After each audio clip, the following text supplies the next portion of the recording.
All right, ladies and gentlemen, thank you. Welcome back to another episode of the Sledder Cast podcast. We're in Boise, Idaho. Just like that, time flies. Like 12 months later, we're back.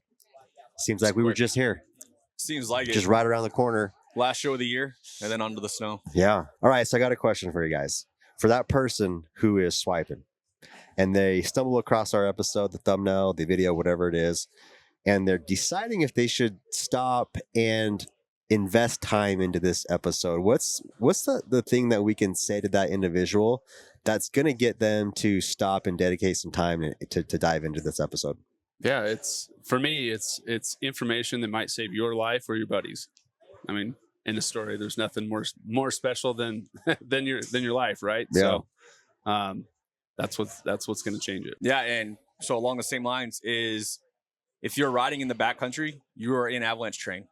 Get the education, get to understand the snow, and know how to rescue if something goes the wrong way. Great. For those of you who are new to the program or just tuning in, I appreciate the likes, the subscribes, the shares, anything you can do to help us get the word out about the Sledder Cast. We're not a podcast company, and so this is kind of a fun thing we do on the side, as far, to kind of support the program we do. We get to sit down and have awesome conversations with friends and people who we partner with and work with, and it's just kind of a fun thing to do at show. So and we also have a lot of discounts, like down in the description of the video or the podcast if you're listening to it on Spotify or any of the podcast apps. So do those things and then come back to this, and we'll get going. So I've got Jack Simonds and Kody Kirkland. Not your first time, bud. It is not. Not your first time. Second time around. Second time around. Many more to come. More I'm mature. sure. You look more manly now. Older. A little bit older. Yeah. So we have a good conversation. We've been working with Jack for a little while to kind of figure out what topic. We knew we wanted to talk about avalanche and avalanche safety. Right. But it was like, okay, that topic has definitely been talked about a lot. So what could we do and what could we bring to the table that would just put a little spin or a little tweak on that topic and make it interesting for everyone involved? And so today what we're going to do is we're going to cater our conversation around a 3-day program that you put on. And what we have, the reason why Kody is here is because Kody was an actual student of this 3-day avalanche safety program, training program. Right. So we're going to kind of noodle off of that experience, and hopefully we give we paint a pretty clear picture as far as, okay, what if I were to go, I've heard people talk about these 1, 2, 3-day courses. What am I actually getting myself into? What should I prepare for? And what am I gonna look like coming out the other side of this course, right? And so that's kind of where we're going to spend most of our time here. But Jack, why don't you kind of give a brief introduction as far as your skill set, why you're the one putting on the course, what company you work for, and kind of share with us more about the program that you do. Yeah, perfect. So I guide for a company called Avalanche Science out of Idaho City here. We guide here local in Idaho City, out of Brundage up in McCall. And we also go international to Iceland, Greenland, Europe, and South America. I got brought on to the business back around 2020. I'd come back from a military deployment, and our zone we ride in is not, it's not forecasted, right? So I was like, I kind of wanted to get involved with that. So I kind of self-taught myself quite a bit of stuff, and I was going out and shooting videos on the snow for the Snowmobile club at the time, digging snow pits. And there's a ski guide company up there, Avalanche Science, and they had reached out to me about partnering and brought me on board and like, hey, we want you to do what you're doing. We want you to take our program, convert it into a motorized program. So that kind of set off the next few years of the formal education, completing my pro on. And last year was our first year offering the full classes. So it's been a cool ride, and getting those classes on the snow last year was great. And this class that we're talking about today was a fantastic class. So yeah. So walk us. Okay. So if I've got a group, what's kind of if I want to put a group together, what's kind of that sweet spot of like, hey, how what's too many, what's too few? What's kind of that sweet spot there? Yeah, so we cap our classes at 6 typically. Okay. We keep the guide ratio a 1 to 6. When we're on the snow and we're digging in the snow pits and we're doing rescue sims, if the classes get too big, then people aren't getting the experience. We want them to get a lot of reps doing everything. So once we get over that 6, then I'll bring in another guide. Okay. And so like your class had a ratio of 1 to 4, which was fantastic. So my tail guide Josh comes from the ski side, but I've got him spun up on a turbo snowmobile, and he's doing all right. So nice. So Kody, last season wasn't your first season thinking about Avalanche safety. So what was the trigger thing that actually got your group to maybe take 3 days of not going out and treading, but going and getting education and training? I think a lot of it is just, I mean, the past years, it's always obviously a topic of conversations. You know, we do small get-togethers every year. You know, we talk preseason, show some videos, go over some basic stuff, usage of equipment. I mean, we always have more guys that are coming in that aren't so familiar with their equipment and things like that, how to function. So a lot of those conversations, and then, you know, we try to do some on-hill stuff. And actually for a couple of years, just with our group, I've been trying to get more formal education. I mean, I've spent a lot of time in the backcountry, started backcountry, coming from a skiing background, started backcountry skiing when I was 12. Yeah. So hiking and doing that, I've been around it for a very long time. You know, I grew up on a ski mountain where my father was a ski patrolman. So I got a lot of education through that and them on the backcountry side of things, and, you know, backcountry skiing with my uncles. And I personally I've gone to, like, not, I guess, a real class. I've gone to classes, but not anything like this before. Yeah, like And on the snow, actual. It's been more, you know, kind of one-on-one with people and getting educated that way. But I really thought it was super important to try to get this group and get my riding group together and get some formal education, right? Because I felt at the time, who I ride with, I was the most educated. Well, I want to be saved as well, right? Yeah. And so I think that was a big thing of just saying, hey, like, it's worth the cost. Like, let's dive into this and get a large portion of our group together and go out and do a course together. Yeah. Cool. So before we kind of get into, you know, what this course entailed, what was kind of like your expectations going into that course? I think you knew it was a 3-day course. I knew right? I knew it was a 3-day course. Expectations, I truthfully, I thought I was going to learn a little bit more in depth of my current knowledge, right? A little bit more reading snow conditions, things like that, proper ways to dig pits, and a little bit more, I guess, education on, you know, just the rescue side of things. Yeah.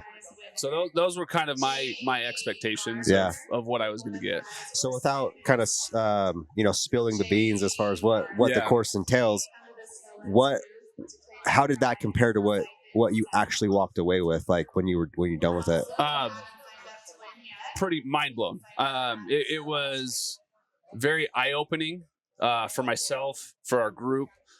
We've talked a lot about it, just getting to experience certain parts, and as we walk through what the days look like, you know, we can kind of break down into those. But I think very eye-opening, learned way more than I had ever anticipated, knew way less than what I thought I knew.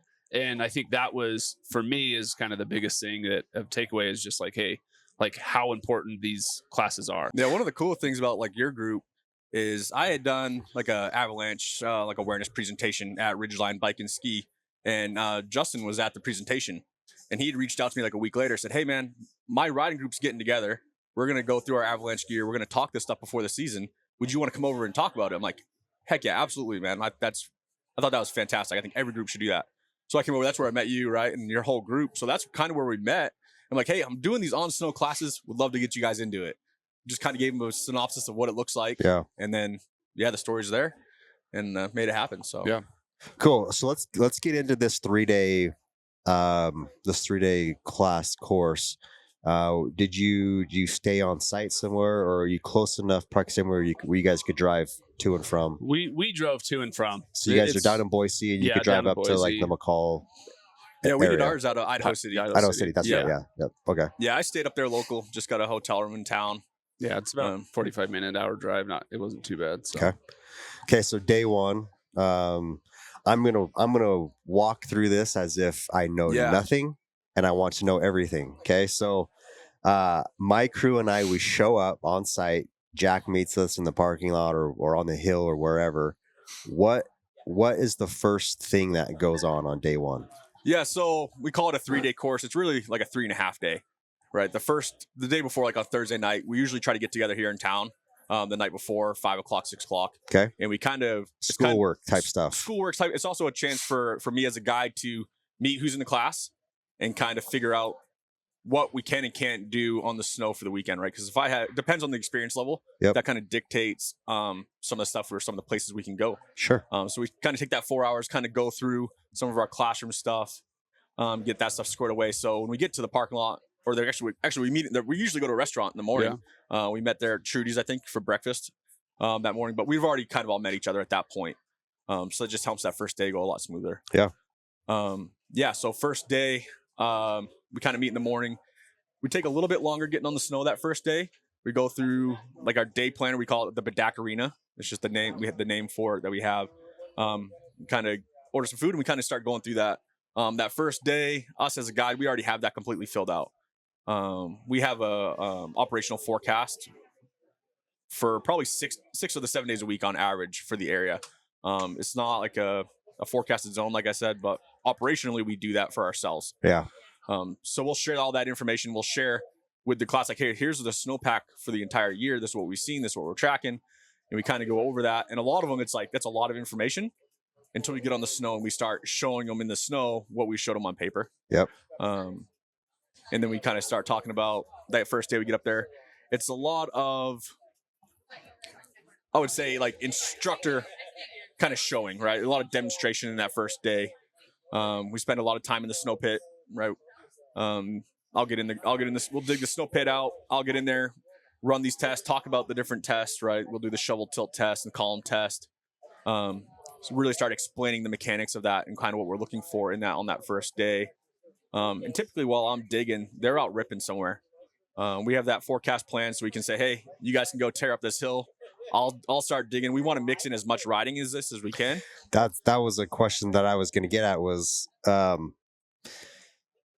I feel like for 3 days it's a hard sale because we have 3 days. We want to go ride, right?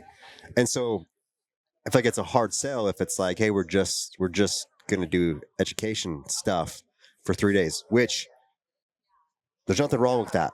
But I like what you're saying here is if we could sprinkle in, make sure we're having fun while we're also getting educated, I think is a good thing. So for sure. Yeah, that's a huge part of what we do. I mean, anytime that I'm setting up a rescue sim or I'm setting up something, they're ripping somewhere. Yeah. Right. And usually it's in that vicinity. We have eyes on them the whole time. But that's like for us, that's important. When you go to the backcountry, you want to have fun. If you're not having fun, why be there, right? So there's a lot of that the first day. The transceiver check in the morning. It's a pretty long entailed process. We go through really explaining the transceivers, explaining everybody's individual transceivers because everyone has different stuff when they show up, making sure they understand what they're using. That's all instructor led that first day.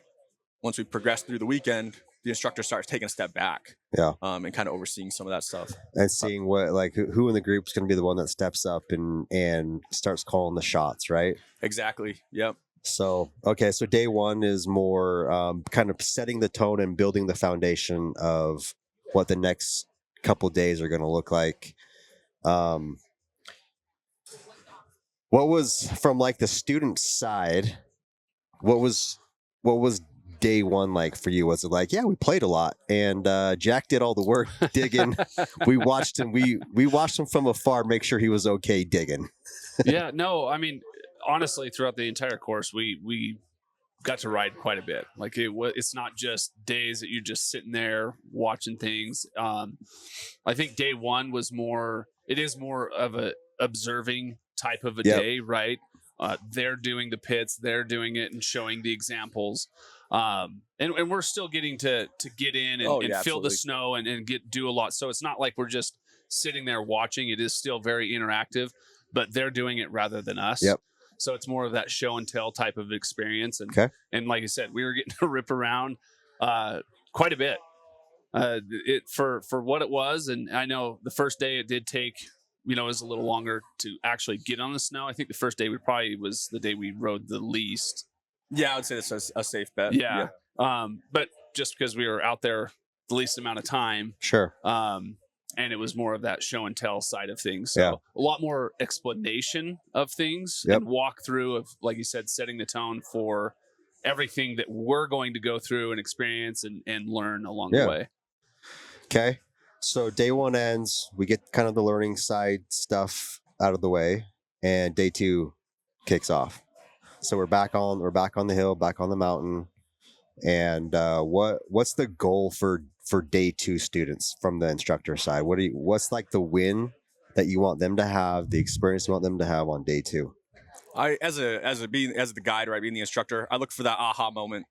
A lot of times on day two, it's the first time they're digging their pits, they're doing rescue sims. That everyone, you kind of see the eye-opening moment, and everyone in the class kind of experiences that on day two. Right? As a guide, that's a cool moment to have. Because then you can really start focus. Like that person's like, oh man, like I thought I knew this, and I definitely don't. So that's a cool moment. We have that on day two, and that's a great spot to learn from. So as a guide, that's what I look for on day two.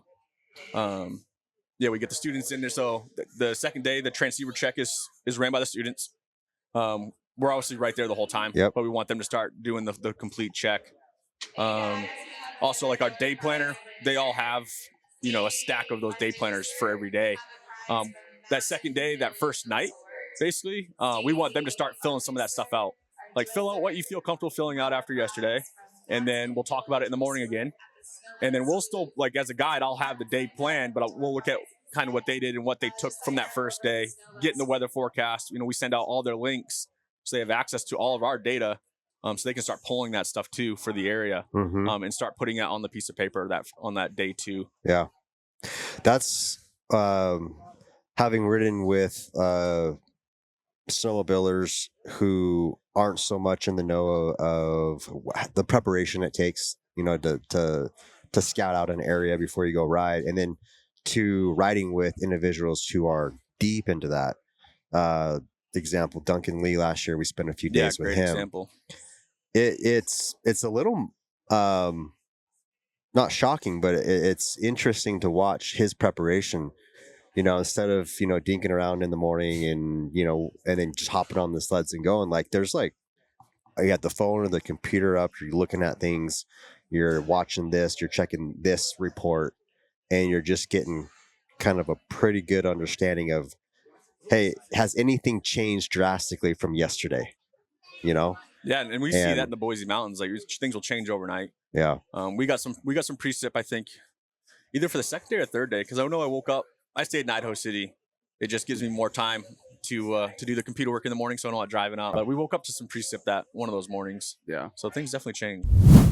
Hey guys and gals, if you love the show and want to support us, head on over to deviantinc.com. Use the code SledderCast, save some money on your next premium custom wrap. If you've spent any time on deviantinc.com, you already know it is the best, easiest custom wrap builder tool out there. With its new interactive design tools, makes designing and customizing wraps super slick. We're big fans of the new color mixer tool. It randomizes colors until you land on the perfect combo. A design mixer tool is a game changer when you already know what colors you want and you want to see all of our designs in just your pre-selected colors. So head on over to deviantinc.com, use the code SledderCast, save some money on your next wrap purchase. Let's get back to the show. All right, so day two, the boys, the students are more in charge. So they're starting the morning off. You're doing your checks in the morning before you head out. What is on the snow? What does day two look like on the snow? Yeah, so we'll typically start out with talking more terrain on the way wherever we're headed to. Especially if we get the clouds to rise up, we can see the terrain a little bit more. We kind of fit that into whatever day the weather the weather works with us, so we can actually see the terrain, right? See the avalanche terrain a little bit better. So we kind of, I think on yours was day 2 was pretty good for that. Yeah. We were able to stop, on the groomer, like, hey, we're looking out here into the north side of Freeman, and we're looking at like, this is all avalanche terrain, right? We're talking slope angles. Yep. We're looking at them, having the students guess what what do you think that is? And then pulling up Onyx and be like, that is such a good game, if you want to call it, to play out there, right? yeah. It's kind of like when you're hunting, like archery hunting, and you're like, hey, and you're trying to test your range, like your distance, and you're like, hey, with my eyes, I think that's 40 yards. Pull up the rangefinder, that's 60 yards. I got to recalibrate the way I'm thinking here. It's similar, right? Like, that's a good thing to get your brain into. On average, everyone's roughly about 10 degrees off. You're like, oh man, 10 degrees which way? Like either way, or are they usually 10 degrees? Not as steep. Right, not as steep. They're like, oh yeah, man, I ride 40-degree stuff all day. I'm like, man, that's 28 degrees. Like, so they're like, so doing that game is great, and having those apps that we have on our phones now, and you can download all of those apps and you can have access to it on the mountain. I mean, the industry's come so far having technology at our hands, right? So it's, utilizing that technology and taking those opportunities to do it. Then we'll kind of have a spot kind of picked out, and we'll have the students start. Usually we pair them up in twos and say, these are your pits. We want them to start digging their own snow pits, start running their own tests. And basically what I want the student to get out of it is, I want to come over to your pit, like on day 3, right after they've done this a little bit, be like, show me the snowpack. Like, in layman's terms, tell me what you have, and is it reactive? Right. That's kind of what I'm looking for in these classes, right? If you can identify that there's a weak layer and you can tell me that it's reactive, that just gave us a bunch of information. Yeah. Right. And then did our snow picks confirm what we forecasted that morning, and comparing that information? So, yeah. So it sounds like day 2 is still like, we are like prep work. Like we're trying to identify conditions. Yep. And day 2, it's students doing most of the work. Yeah, I'd say day 2 is like their first time really getting in there and doing it themselves. The instructors are bouncing around and we're helping with this and that. A lot of getting a nice clean pit, right? Nice clean walls to test on. That second day is a learning curve. It's always going to happen in one of those pits. Someone's going to dig into a tree or dig into a rock. Doesn't matter how much you probe your area, it's going to happen. So what are you going to do with about that? Like talking about that stuff, but yeah, if I haven't ever done a course like this, and I'm hearing you say we're digging pits here, we're digging pits there, how quickly were you guys able to get your pits dug? Right? Were you able to kind of spin those up pretty quickly, or? Yeah, I mean, I think just being able, visual learner, right? Being able to see exactly what they're doing, digging the pit itself, for the most part, is pretty easy. Yeah. Right. I think you can do it pretty fast. It's just that knowledge of, okay, I've got a pit. Now what? Now what do I do? What do I do with that pit? That knowledge of, seeing, like you said, how the snow's reacting, where those layers are, and knowing the depth of those layers. Yeah. I think that was a big thing of just, I think you get a little bit more into that day 3 of understanding it. Okay. Because it's, that's, for a lot of times, or a lot of the guys, that was their first time ever digging a pit. Yeah. And so it's just kind of learning, hey, this is a process, actually really getting to touch and feel, start seeing how things are reacting. And then, like you said, being able to correlate what we were forecasting from the morning to what we're actually finding out on the snow. Yes. And I think that's the key thing is we probably shouldn't be just digging a pit and not knowing beforehand what we are expecting to find.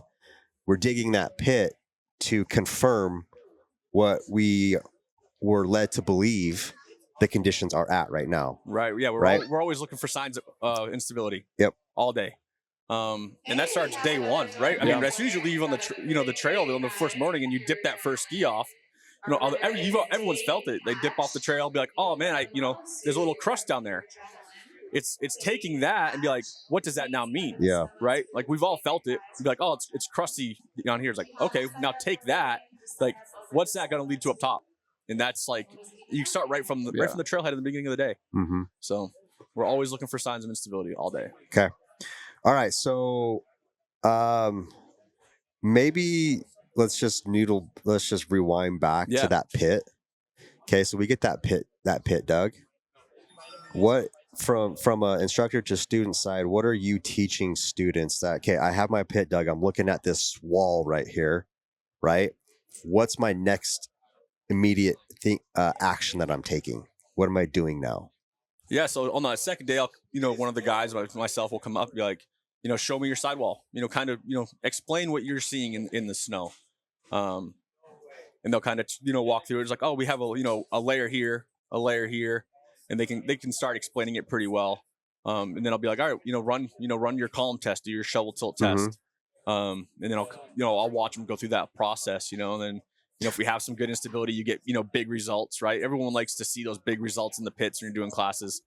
Because that's kind of, another eye-opening experience, right? When you're doing a compression test and the whole thing just collapses, it's like, we predicted that the instability was here and here it is. Yep. So it's the first time they're actually doing that with their hands and doing those tests on that second day. Yeah.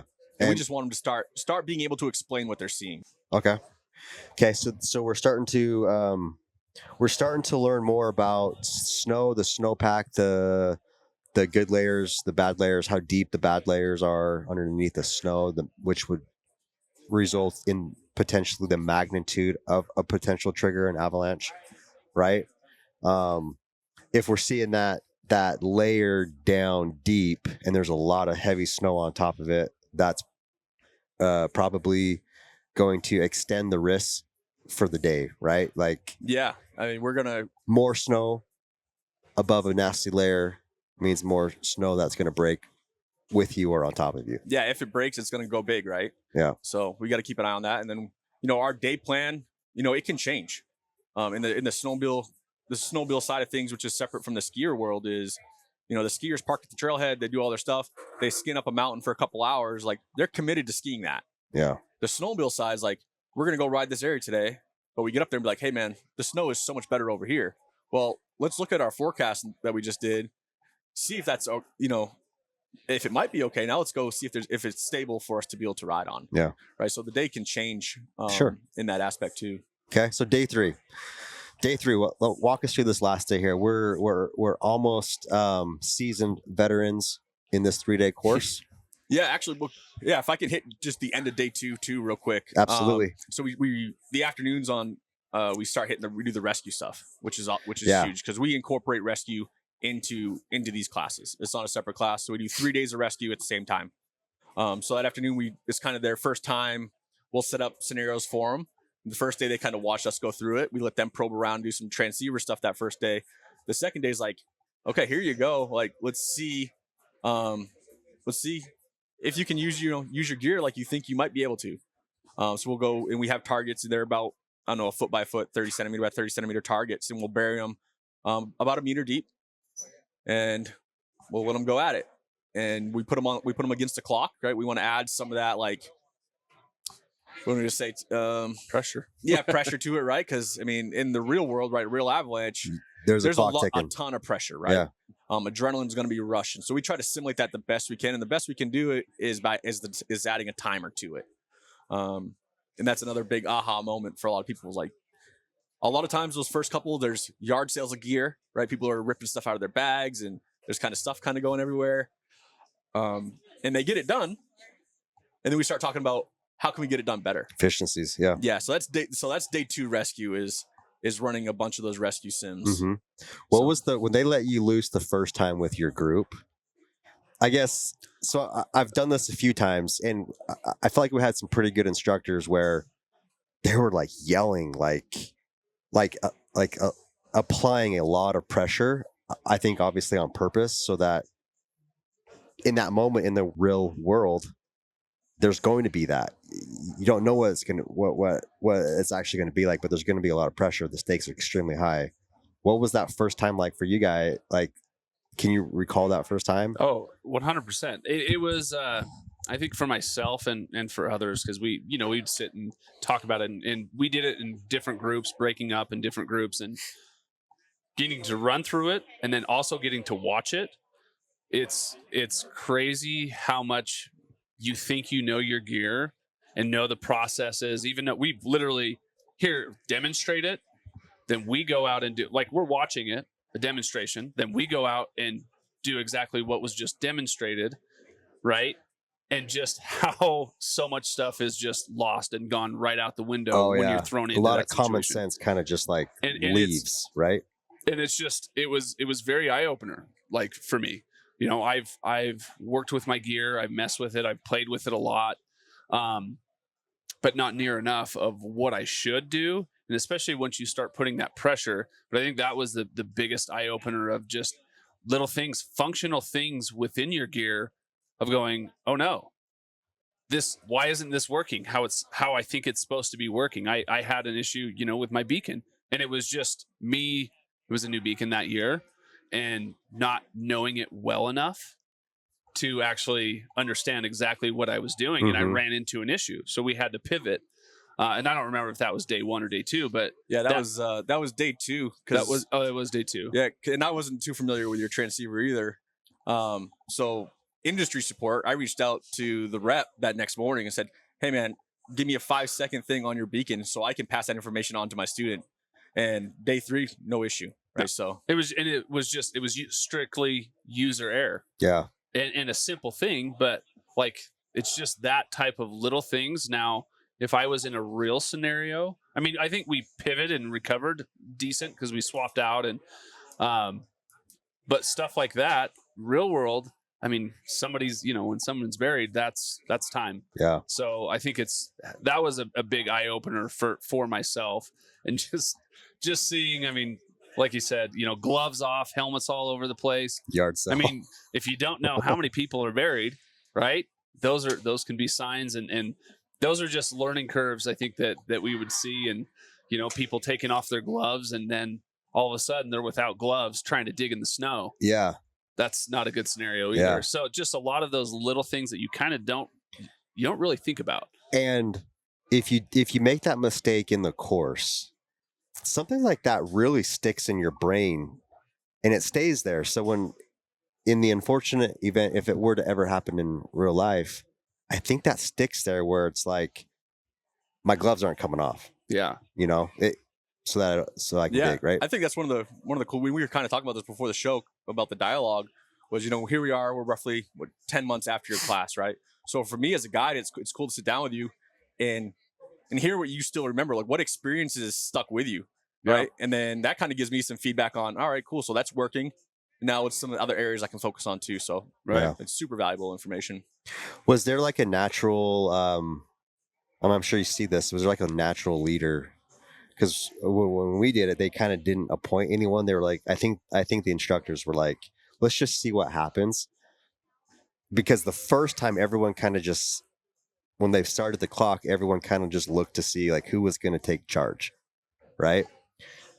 In your group, did a similar thing happen, or was it like, I'm going to take charge here and kind of direct orders and get order going, right? Yeah, I mean, I think the first time around it was kind of that same of like kind of that unknown. Like who should do but it? It just I think it progressed pretty naturally. Hey, first person out, whoever's got their beacon has a ping. That's a first person that's going and directing, and you know, and I thought it actually flowed pretty nicely. It did seem that certain people in the groups were definitely those people that were, whether they were quicker to react or whatever, were finding, you know, getting their beacons out, getting their stuff ready, and being able to kind of take control of what they're finding. Cool. Yeah, it also comes down to rider capability too, right? So we're trying to simulate rescue.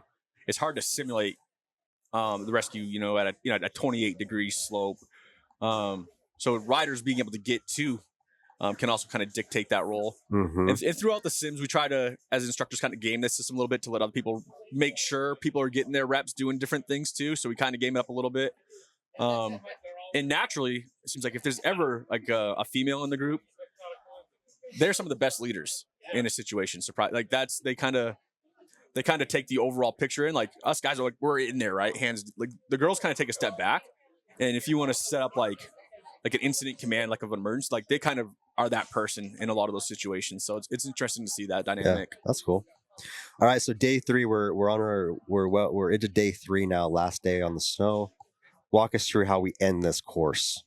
Yeah, so by day 3, the students that morning, they'll come in with, their Bedacarina kind of pretty well filled out. They have a pretty good understanding of what we're looking for, of how to get that information, what to do with that information by that third day. And you made that word up, right? So I didn't make it up. What is that word? So it comes the from, first time you said it, I was like, I've never heard that word come out of a mouth before. That's the name of our trip planner. So the guy that started Avalanche Science, Chago, I guess Bedakra is the original word, and it means like map or something to do with sailing, like in the early in another language. Yeah, or okay, yeah. Okay. So I think that's where total side note and here. He's gonna but watch this podcast and he's gonna give me a hard time for not remembering that story. But that's where Bedakra came from. Bedacarina. Bedacarina is the shorter version. It kind of has a nice little flow to it once you figure it out. Bedacarina. You're gonna remember it. I will remember that Bedacarina. Yeah. So it's a 5-page pamphlet. I mean, I have a bigger version, like a full version of the Bedakra, which is once you get Bedakra. This is once you get to like a higher level. Like there's a lot of information in here. So third day, they have that all filled out that morning. They kind of do their own, that kind of night after day 2, we're like, hey, we want to go to this tomorrow, trip plan it. And we kind of let them run through that process that night of kind of planning that out. And if what I have in the morning matches kind of what they have, like that's what we're going to go do. Yeah. Try to get on the snow a little faster. Students do the beacon checks again, full check. And the instructors really kind of take a step back. We kind of oversee from a distance to make sure it's being done the correct way, but it's full on the students doing it. And when you have a group like yourself, like you brought a lot of your riding group, that's something as your group dynamic now, not only did you get the education, your group dynamic got more educated, which is super valuable. And then we get on the snow and we start asking the students, hey, what are you seeing right from the get-go? Are you feeling a crust layer? What are you feeling on the way up the trail? Like we'll stop and we'll communicate. And I ride with a helmet comm system. So if anyone talks on the radio, I hear it while I'm riding, which is fantastic. And then, right back to pits again. So students are in the pits and this is kind of instructor hands off. They're going to kind of do the whole thing at the end of that. It's about an hour to do the full pit deal. I'll come up and be like, tell me what you found. After the second day, they're like, okay, this is the weak layer. This is the weak layer. This is what I'm looking for. These are what I got on my test results. And yeah, we have instability here. So by day 3, they're pretty good at doing that. I don't know how'd you feel day 3 in those pits? Yeah. I mean, I think day 3, you're much more comfortable. I mean, we even in our class, we even got to get a little into the science of the snow and the crystallization and all that, which I thought was pretty cool. Yeah. So while they're doing those pits, myself and the other guy, we're kind of digging another pit off to the side. Because what we want to do, we don't want to leave them with, here's your avalanche education. We want to give them like, this is what you got. This is the next step. Like we want to start painting that roadmap form of what the next step looks like. So we're digging another pit. So when they're done their stuff, we'll bring them all over. Like, okay, well, here's an expanded column test. Here's a saw test. You identified the weak layers. Let's look at the crystals. Right, let's start identifying what we're actually dealing with. Mm-hmm. That way, when they get to that next level, they've been exposed to it a little bit, so they're just ready to keep on going. Yeah. So we want to leave them wanting more, right? We can only cover so much in 3 days. And avalanche education should never be ending. Yeah, I mean, even when you get to the pro level, you should always be doing something else. Yeah. So yeah, when you brought that up, that's cool on day 3 to be able to do that. Yeah. Yeah, I thought, well, and we did a progression, right, with the pits. It was more of you guys digging them, we're digging with partners, and then we dug them ourselves on that third day.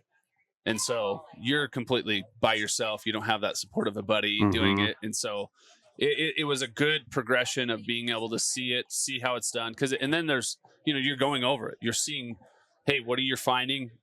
So not everybody's done at the same time. You're going over, seeing what they're finding, comparing, and getting to see that is pretty educational for sure. Yeah. And they're drawing the snowpack. Yeah. Right. Because in the Bedacarina, there's a spot in there to draw it out. So we come over and be like, tell us and show us, show us what the snowpack looks like, for your meter deep. And they're able to do that come day 3. Like here's a hard layer right here, right? Here's a super soft layer underneath it. Like they're able to do that come day 3, which is cool to see it all on paper. All right, guys and gals, Trail is one of our newest program supporters here at the Sledder Cast podcast.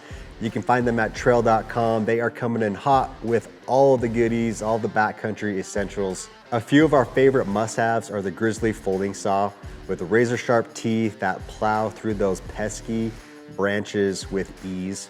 Also the lightweight ski pole strap, a real back saver when your buddy needs that 7th pull of the day. And of course, the Trail Hot Pot exhaust cooker, because hot meals are way better than cold meals in the backcountry. So head on over to trail.com, that's TREYL.com, grab your exclusive Sledder Cast promo code in the description below. Let's get back to the show. So Kody, pre 3-day class versus post 3-day class. Right. What are just a couple noticeable changes that your group overall, that you've seen with your group overall, I guess riding habits or decisions or just kind of conversation, you know? Well, and then I'll kind of start with, I mean, where we start, right, is that planning side of it, right? Learning. I mean, I'm always watching weather and paying attention, like layers and snow. I've always known layers, snowpacks and stuff like that, but really diving into that, that was a really cool experience, getting to see, like, oh, hey, we got avalanche danger, right? Yeah. And what does that mean? Mm-hmm. Right. So I think getting an understanding of what the conditions are, actually what we're seeing from, being able to read the weather and stuff like that, the wind, how it's changing, temperatures, all of that was actually a pretty cool part that I learned a lot on. So that was something of just that, more of that pre-planning our group started to do. We would start talking about it, whether, hey, we're driving up. Sometimes we're driving up. We're not typically driving solo. My guy sitting next to me is in there riding up and planning it. And we're talking about it along the way. We got a little bit of a drive here for anywhere we ride. So being able to do that and kind of planning that day was a big thing that I think we incorporated.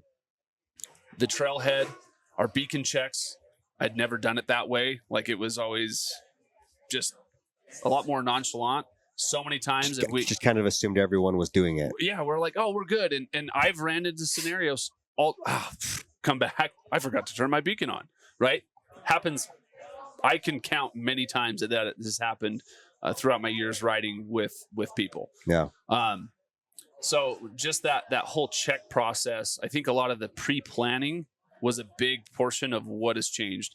The one thing I took away, like, it's not, hey, don't ride in these zones, but to be able to, we're going to be in avalanche danger. Let's be real. I mean, especially me on a snow bike, we're like a bunch of ants. We're all over the place. But I think being more aware of the terrain angles, the conditions and things like that, and creating a really good buddy system, and just trying to be smarter. I think those are the biggest takeaways and the things that we've done different. Another thing is we've actually, because there's guys that couldn't make the trip out there and go through the course yet. And so, we've kind of taken in our hands, hey, let's go out and teach what we've learned, right? Some education is better than no education. Obviously, we're not going to be able to do it to the level of Jack and Josh and all those guys. So it's just being able to educate and being an ambassador, being an ambassador of safety and riding smart, I think, was my biggest thing. And really, on the rescue side, is just knowing your gear and putting yourself and putting your group into those scenarios, because it doesn't take much time to go and have someone, bury a pack. A lot of us have an older extra beacon. We can put it in something, throw it in our pack, just take a deep, hey, if the snow conditions aren't great, right? Being able to throw in, like, it doesn't have to be this, I got to dig an hour pit, I've got to do this. It doesn't have to be that long, extensive thing. Obviously better if it is, but sure. I know my group, I know snowmobilers, snow bikers, how we are, how we think. Big powder day, what are we thinking? We want to get on the hill. So a lot of those pieces of just as you're riding, being able to cut little pieces and see the snow and get in and just feel it, like just with your track, right? Seeing how the snow reacts and just being able to do a lot of this stuff on the fly, I think was just some really big eye openers for myself. And the more you do it, the quicker you're going to get, the more efficient you're going to get. And it's not a 1 or 2 hour deal. It's a 20-minute pause. Let's check things out. Yeah. Okay. Let's get back to riding. I'll just step off my sled and put my boot in the snow. What did I feel with my feet? right? Like that's a lot of information right there. What did I feel with my ski? And we try to explain what that information means. Yeah. So Yeah. Cool. Well, we're getting close to the end of this bad boy. I know we typically ask a few questions here at the end, and Kody's already been through the program, so he's already answered the question. he's already All answered the right. questions. So maybe we'll pick on Jack a little bit. I know All Jack right. had a little spin as well on his take, but what if you've got a brand new sled? So Kody's a snow biker, and you're a snowmobiler. Yep. So you have a brand new sled. You're riding a Skidoo Terp ski over there. Yeah, I got two Got a of them. couple So sleds, shout yep. out to Skidoo for hooking up the second one. Yeah. What are the first 3 modifications you're going to make on that machine to get it just dialed primo for you? First one is going to be protecting it. Bumpers. The factory bumpers don't offer a lot of protection on these turbo sleds. They go over backwards very, very easy. And I've bent many of the factory bumpers. The backwood bumpers first thing on the sled. After that, I'm going to start looking at rider comfort. How do I want the sled to feel? Start playing around with bar setup. Yep. On the sled. And then the third one's going to be, for me, coming from the guide side, is going to be storage. There's not a whole lot of storage on these snowmobiles, so how am I going to utilize the space the best I can? Yeah. Because I don't like to carry. This is something I like to focus on in the class too. Is I ride with an Arva vest, but the only thing I carry in my vest is rescue gear. I don't carry food and water. That's all on the sled. Yeah. If I take my vest off, it's for one reason only, and that's for I'm doing a rescue. Mm-hmm. I don't want to be fighting through extra gloves or whatever else is in that bag. And we try to focus on that in the class too. You know, it gets rid of some of that yard sale effect, right? Mm-hmm. So yeah, a good storage system, whatever that would be my third thing. So Okay. yeah. We were talking before we started rolling, kind of some standardization of snowmobiling and winter recreation and equipment. Why don't you share a few of your thoughts there on that? Yeah, so I'm thankful for the opportunity to talk about it. I've talked about it in the show. I've talked about it, in the Avalanche community for a while. Is we have so much technology in these snowmobiles now. Polaris with their screen, their S7 screen, Skidoo with their screen, Arctic Cat with Garmin now. We have the technology. We need to make the technology work together. The industry really needs to step up. We all have backcountry radios. Doesn't matter BCA, Oxbow, whatever it is. They all work together. We all have different transceivers. They all work together. To me, the screen locating riders on the mountain, that should be standard across the industry. And that's going to be, from the industry down, they're going to have to do, that's something that they need to be able to do. I know everyone likes to kind of keep their technology to themselves. I think when it comes down to rider safety in the backcountry, that needs to become an industry standard. Yeah. We all need to be speaking the same language. Yeah. Right. I know the oh my gosh, just left my brain. What's the one you can purchase now? You can plug and play. I know a lot of Skidoo guys and gals use it. It's what is the unit on there? The GPS talker. I'm not sure. Yeah. I mean, so Skidoo came out this year. They have GPS in their system now, in their gauge. Yeah, this one though allows you to connect. Is it like Trail Tech? Trail Tech, yeah, like that? Yeah. That's what it is. Yeah, it seems like okay, we didn't have that technology first. Now the manufacturers are slowly starting to incorporate that technology within their own language. Right. Now it's like, okay, who's going to be what's going to happen? What needs to change so that cats are talking to Polarises and Skidoos are talking to cats and everything's going around, right? Yeah, it's just getting all of them on that same page where all the systems are kind of talking that same language. So you can go in there and doesn't matter in your group. I mean, especially from the guide side, I ride with different people all the time, different manufacturers all the time.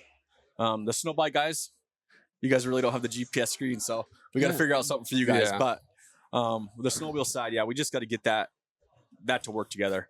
I don't know what that looks like, coming from the industry, and it's probably a big ask to ask, but that's something I think we should shoot for. With the whole VR sets and the smart glasses and and whatnot. It seems like, man, if you could, if we snapped like 5 years from now, you'd feel like that's going to be in our goggle, like in our headset, right? Like, yeah, it's gonna. that type of stuff's going to be right there in our goggles, and we're going to be able to like show me where Kody is, right? And it's just right there within our goggle. Like, I don't know. Yeah, we're gonna seems see, crazy, right? We're gonna see on-X slope angles on our goggles, Yeah, right? yeah. Like, oh my That would be goodness, awesome. the you technology's just there, right? But if you could, you're looking and you It's like, see, let's yeah, you see the go. color, yeah, yeah, yeah. like okay, like I know I shouldn't hit that, or I know I can hit that on today with what we're dealing with. Like, we have that information. Just how do we have Just get better it into access tech, to yeah. it? Yeah, let's Yeah. get it. Let's get it going. That's cool. Okay, Jack, what's one thing that no one knows about you, man?